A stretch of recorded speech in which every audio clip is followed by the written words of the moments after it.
வரலாறு திரும்புகிறது. அப்படி இந்த மாநாட்டுக்கு பேர் வச்சிருக்கிறோம்.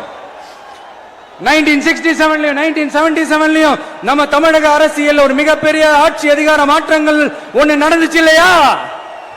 அதே மாதிரிதான் அடுத்த வருஷம் 2026 அப்படி ஒரு வரலாறு திரும்ப போகுதுன்னு உறுதியா சொல்றதுக்கான மாநாடு தான் நம்மளோட இந்த 2வது மாநில மாநாடு. விக்கிரவாண்டி விசாலையில் நம்மளுடைய ஃபர்ஸ்ட் மாநாடு நடத்தணும், வெற்றி கொள்கை திருவிழா.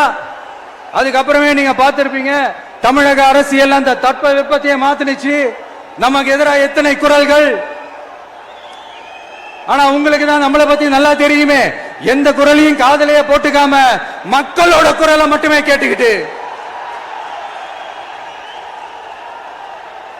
நமக்கு எதிராக வைகை ஆறுதான், அழகர் ஆத்துல இறங்குற வைபவம், மதுரை மீனாட்சி அம்மன். இந்த மண்ணோட உண்மையான குணம் உணர்வு பூர்வமான மண் இது. அது மட்டும் இல்ல, இந்த மண்ணில் வாழ்ற மக்களும் அப்படித்தான் உணர்வு பூர்வமான ஆளுங்க.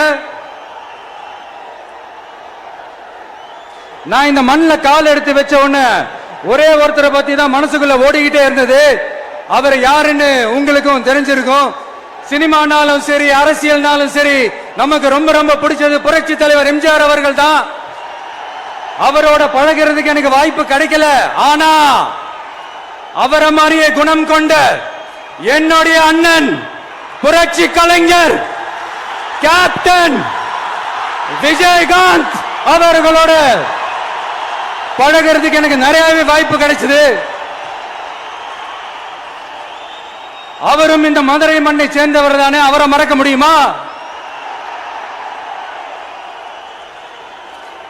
தமிழ்நாட்டு மக்கள் உணர்வுபூர்வமா உண்மையா நம்ம பக்கத்திலே நிக்கிறவங்க, அதுக்கு ஒரு மிகப்பெரிய அடையாளம் தான் இந்த மதுரை மண்.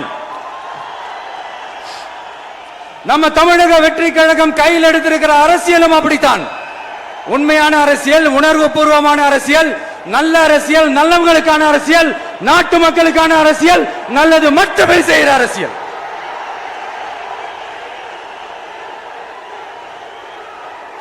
அரசியல்வாதி இப்படிப்பட்ட நல்ல நல்ல தலைவர்களை எதிர்த்து நின்று தோக்கடிக்கணும்னு அந்த எண்ணத்தை உருவாக்குனதே சினிமாக்காரன் இல்ல, அரசியல்வாதி.